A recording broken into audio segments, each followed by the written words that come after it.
Go ahead.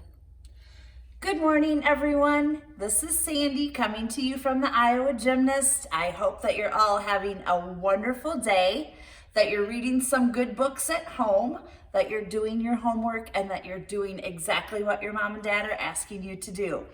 Today, I'm going to read you one of my favorite stories from when I was a little girl called Cloudy with a Chance of Meatballs.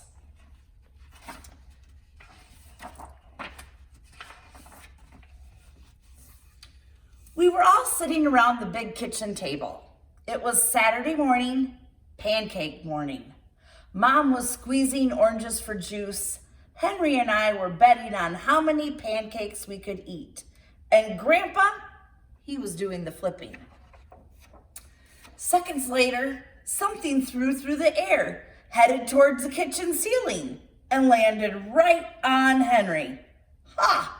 After we realized the flying object was only a pancake and we all laughed, even Grandpa, breakfast continued quite uneventfully.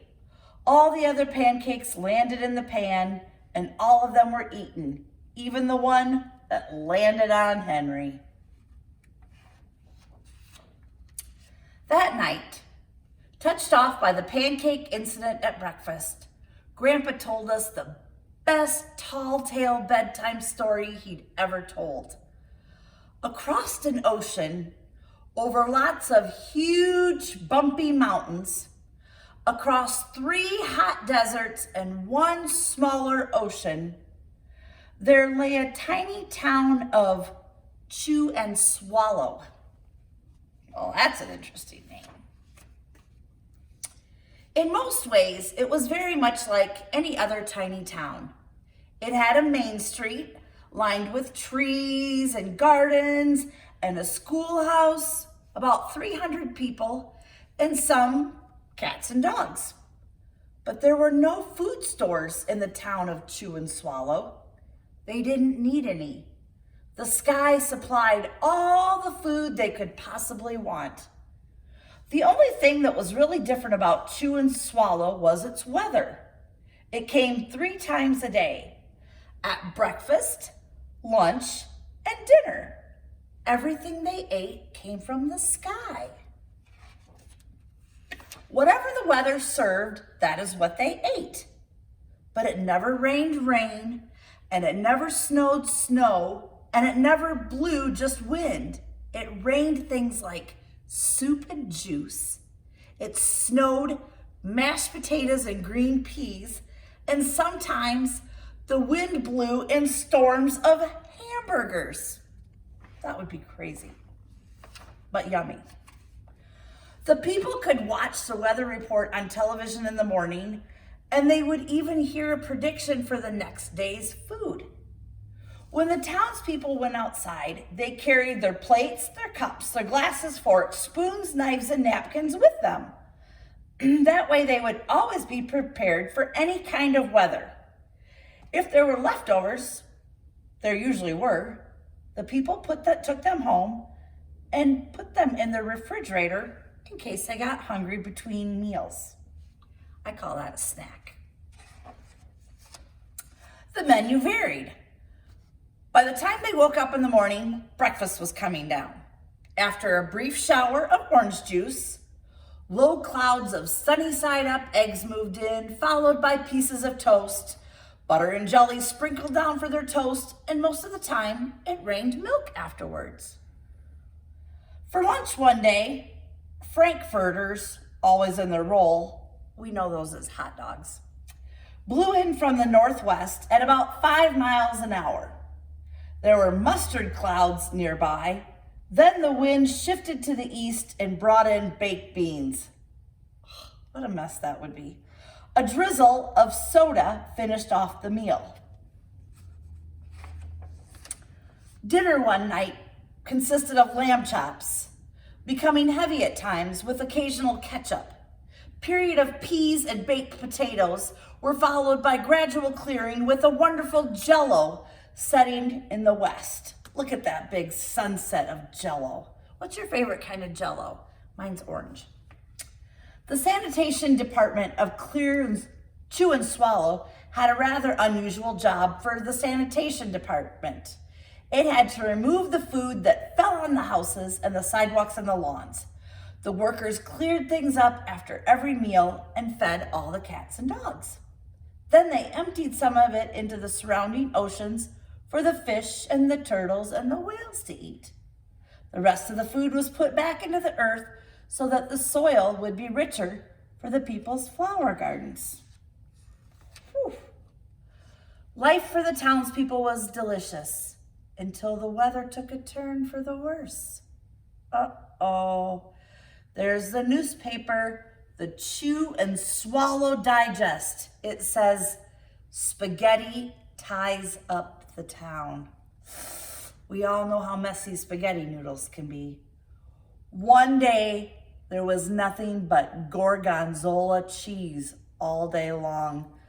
They all have clothespins on their nose because that cheese smells so bad. The next day, there were Brussels sprouts and peanut butter with mayonnaise. Oh! The next day, there was only broccoli, all overcooked.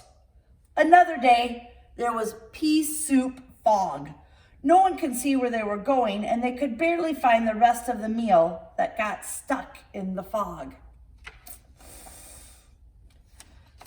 The food was getting larger and larger, and so were the portions. The people were getting frightened. Violent storms blew up frequently. Awful things were happening. One Tuesday, there was a hurricane of bread and rolls all day long and into the night. There were soft rolls and hard rolls, some without seeds and some with. There was white bread and rye and whole wheat toast. Most of it was larger than they had ever seen bread and rolls before. It was a terrible day. Everyone had to stay indoors. Roofs were damaged. The sanitation department was beside itself.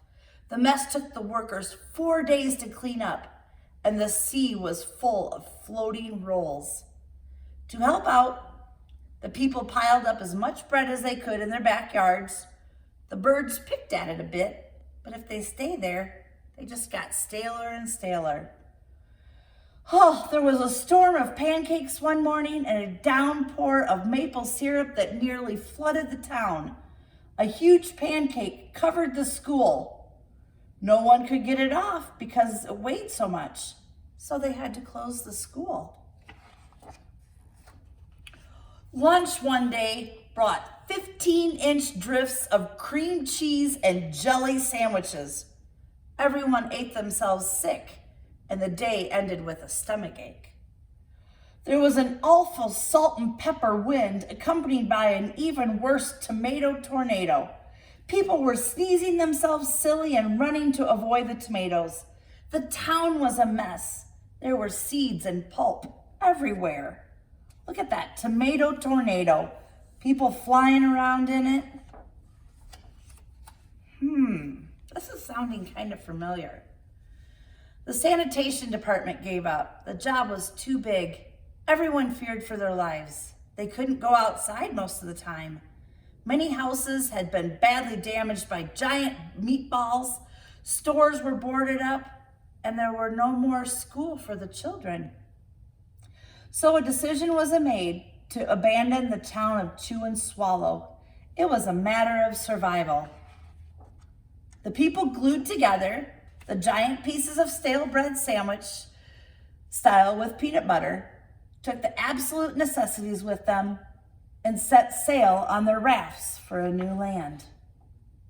After being afloat for a week, they finally reached a small coastal town, which welcomed them. The bread had all held up surprisingly well enough for them to build temporary houses for themselves out of it. The children began school again, and the adults all tried to find places for themselves in the new land. The biggest change they had to make was getting used to buying food at a supermarket. They found it odd that the food was kept on shelves, packaged in boxes, cans, and bottles. Meat that had to be cooked was kept in large refrigerators. Nothing came down from the sky except rain and snow. The clouds above their heads were not made of fried eggs. No one ever got hit by a giant hamburger again. and nobody dared to go back to chew and swallow to find out what had happened to it. They were too afraid. Henry and I were awake until the very end of Grandpa's story. I remember his goodnight kiss. The next morning, we woke up to see snow falling outside our window. We ran downstairs for breakfast and ate it a little faster than usual so that we could go sledding with Grandpa. It's funny, but even as we were sliding down the hill, we thought we saw a giant pat of butter at the top, and we could almost smell mashed potatoes. That kind of does look like a big giant hill of mashed potatoes with butter on it, doesn't it? The end. I don't remember if you saw my other story that I read called Three Little Birds, and it tells us that everything is going to be all right. If you haven't watched that story, go back and watch that. But again, Cloudy with the Chance of Meatballs tells us things are going to change, but everything's going to be okay. Although this is a funny story, there's a lot of truth to this, that there's a lot going on in this world that not all of us understand. Talk to your parents about it and make sure that you understand that sometimes, even though things are cloudy, there's going to be a meatball at the end of it, okay? If you liked this story, share it with your friends, like it on Facebook, and again, I have another copy of this book that I would like to give you. We will have a drawing, and one lucky person will get my copy of Cloudy with a Chance of Meatballs. Have a wonderful day, and I'll see you again soon. Bye-bye.